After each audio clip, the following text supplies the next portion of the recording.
I think it's really important that we women bring our whole selves to work, unique personalities, and those, very nurturing, soft, vulnerable skills that we now see are actually becoming so much more important in the workplace, given everything that the world is going through.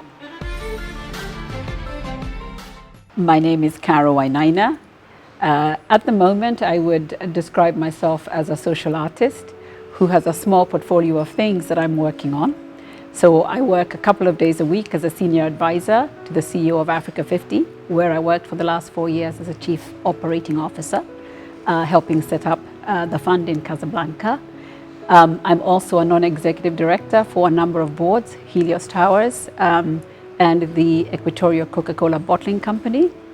I'm an angel investor who has invested in a number of businesses, particularly in Kenya, and although I do have a couple that are outside of Kenya, Vivo is one of my investments. And I also do some non-profit work, the biggest of it being Impact Ed, which is Impact Education, and it's a non-profit that was set up by the Discovery Channel. We primarily do girls' education and media for education in Africa, in Kenya, Nigeria, and Ghana. And then lastly, I'm a coach and mentor to many. I coach executives and run leadership and coaching and mentoring programs for mainly women. I have come to realize over my career that leadership is probably the biggest lever we can use to transform organizations, to transform people, to transform countries, to transform communities. So the more conscious our leaders are, the better these places will be. For a large part of my career, and especially my early career, I was the only woman on leadership teams. And I was very conscious of it because, well, first of all, you look around and you only see men. And it was clear that the general model of what success looks like, of what good looks like, kind of had a masculine feel to it. It was about results and performance and making sure that you're a little aggressive and charismatic and tough, maybe even. I do remember actually one of my colleagues on a leadership team who, sometimes we would say something and somehow it didn't get heard, and then somebody else who was a man on the team would repeat something very similar, almost rephrase what you said, and suddenly everybody would turn around like they had said something very profound.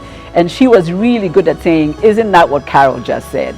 And that kind of helped me see that it's not just me being myself, but it's also about helping the other women be heard.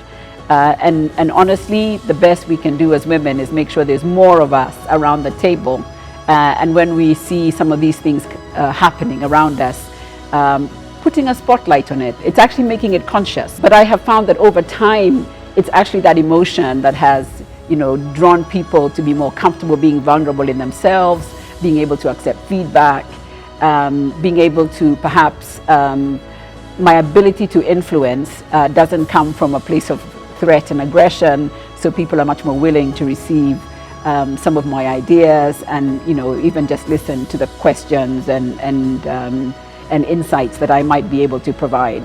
So I think it's really important that we women bring our whole selves to work, unique personalities, and those, very nurturing, soft, vulnerable skills that we now see are actually becoming so much more important in the workplace, given everything that the world is going through.